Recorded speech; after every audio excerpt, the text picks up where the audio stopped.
Hi, and welcome back to this episode of Tuba People TV, where we talk about all things Arnold Jacobs all of the time. I'm here in Brookfield, Wisconsin with Val Hayworth. Val was the original full-time tuba player of the Milwaukee Symphony here in Milwaukee, Wisconsin. Val, thanks so much for joining me. Glad to be here. Now, Val, we were talking off camera, had some studying with Bill Bell and Harvey Phillips when you were at the West Point Band in West Point, New York. But then when you came to Milwaukee, you started to have some studies with Arnold Jacobs. What led you to first study with Mr. Jacobs? Well, I was a young professional. The Milwaukee Symphony was my first orchestral position, full-time position.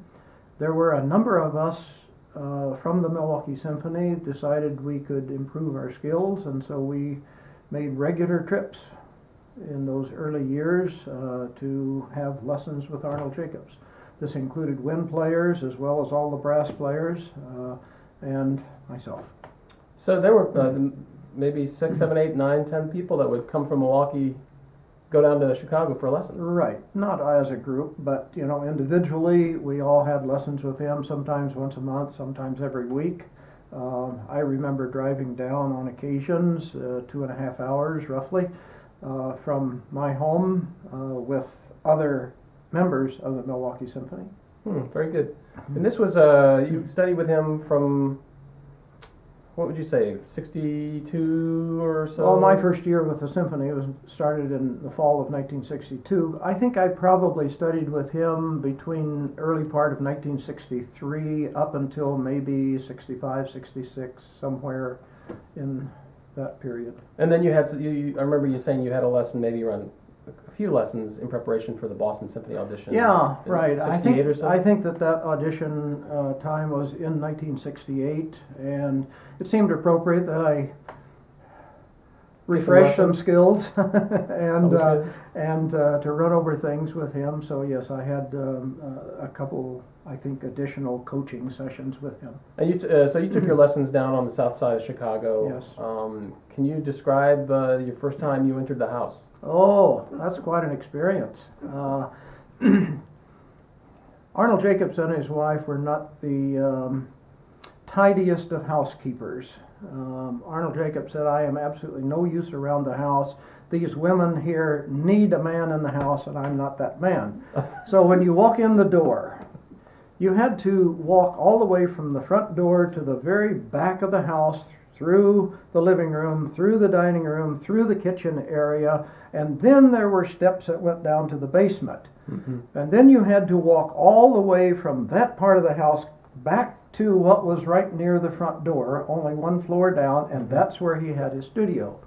And en route to the back door, you had a house that was stacked with magazines and books and mementos and various things. When you started down the steps, you found newspapers galore against the walls. I remember one trip there were 4 washing machines somewhere on the way to the basement, none of which worked, I think. And eventually you could manage to get to the studio area. Do you remember what that first lesson or two, what was that like? Well, the first lesson with, I think, Arnold Jacob was always he wanted to test you to find out your capacity. He would put you on the spirometer. He would put you on various other little pieces of equipment that he had. And he just kind of wanted to know what your potential was, what your capacity was. Right. And then he would hear you play for a little bit and sort of begin to make an assessment of what your embouchure was like, what your wind production was like. Yeah, I think he did the same thing with me, 20 years later. It was part of his research project to measure everybody's vital capacity, and probably the vital capacity paper that he wrote on is still somewhere in somebody's house, in some collection, maybe Brian Frederickson. Now, I'm sure you understand Arnold's interest in medicine. Yes. One of his close friends was Dr. Douglas from the Northwestern Medical School. And Dr. Douglas was an amateur tuba player. And as Mr. Jacobs used to say, whoever would ask the first question when we meet would usually set the tone of the evening or the episode of conversation. It would be either medicine or it would be tuba playing. Mm-hmm. And I think a lot of his ideas were backed up by research, helped by Dr. Douglas in terms of the physiology. Yeah, I think, as I recall, Mr. Jacobs saying once that he actually, his dad wanted him to go into medicine, I think, Mr. Jacobs' father, but... He described himself as a frustrated physician. Yeah. So, And Dr. Douglas used to describe himself as a frustrated tuba player. So they were made for each other. Mm-hmm. Well, what kept you going back after those first couple of lessons? Why did you? What value was there? What was attractive to you to keep? Well, going? my course, I thought, was set to become a professional musician. I at the time wasn't anticipating staying in the Milwaukee Symphony forever. Wanted to improve myself. Obviously, given my build, given my background, I had a lot to learn about being a tuba player. I think I had some natural ability, but I also had some quite, I thought, and he thought, serious deficiencies. Mm-hmm. And that's what we worked on. All right. What was some of the what were some of the key things that you probably worked on fairly consistently with each lesson? Well, obviously, the whole use of air production, the staying open, and my biggest problem, I think, stemmed from the fact that I am small of stature. Not unlike Mr. Jacobs. He wasn't that tall. Well, Was he taller than but you? he was. Oh yeah, he was a little taller than I was. Okay. He was just a bigger man. Admittedly, he had his limitations in terms of vital air capacity, but among the tuba players of the world, I may have been the smallest professional tuba player in terms of stature. Okay. When I compare myself to some of the other good tuba players I've met, I'm 6 inches shorter and 60 pounds lighter, or something of the sort. Okay. So my vital air capacity was among the smallest Mr. Jacobs said that he had ever run into among tuba players. So he probably was talking about, he was describing it as having a short bow. Yeah. You just need to change your bow pretty And often. as a result, we worked on efficiency. Mm-hmm. The exchange of air Yes. in and out, being Yeah. more efficient, Yeah. not so much tension. Right. That's right. What about buzzing? Did he emphasize buzzing much back in those days? Oh yeah. Insisted that I have a ring on a little thing that I could buzz with whenever I had a few extra minutes on my hand. He insisted that I play all kinds of melodic things on just the mouthpiece, to think musically and be able to express that on just a ring or a mouthpiece. Yeah. So it was about encouraging the love song aspect of your Yeah, playing, yeah, being melodic and inclined. Mm-hmm. Mm-hmm. Was there anything in terms of in his studio in the basement? Was there anything that's memorable with gadgets or whatever? Well, the clutter. The clutter, that's memorable. Yeah, the 4 washing machines. Okay, the one memorable thing that I remember, on the wall, he had what appeared to be a very voluptuous female standing behind an X-ray machine. Oh. And you had just enough suggestion here outside of the X-ray picture to indicate, the beauty of this gal. But on the X-ray, all you saw was a skeleton. The caption under this little poster was, "This proves that beauty is just skin deep." Now, that's a vivid impression I remember of the studio area, but I think relative to the question that you were asking, he had various items of medical equipment, some of which he would experiment with, some of that he would occasionally use at lessons just to see what sort of improvement you've been making in this area or that area.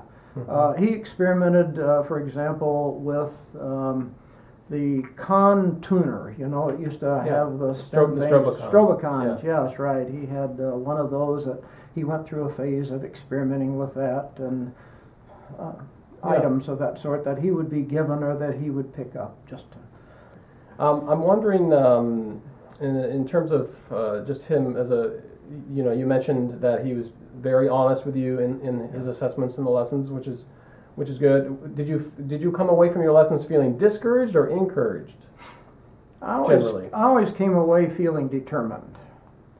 That okay, here's something new to work at, or here's something I must continue to work at, and I suppose I was motivated because of my ambitions at that time, and that kept me going back, and it also kept me practicing, I think, quite regularly. My family members would, I think, acknowledge the fact that I was pretty consistent, and I put a lot of hours in terms of practice in addition to playing in the orchestra. Was he, when he would be teaching you, would he demonstrate for you? Did he? On occasion, he would take the instrument that I had and pick it up, and he would play for 30 seconds or a minute on it, and okay, this instrument has this problem or that problem, but then he would go ahead and demonstrate the point he was making. Okay. I think he enjoyed playing on different instruments, really.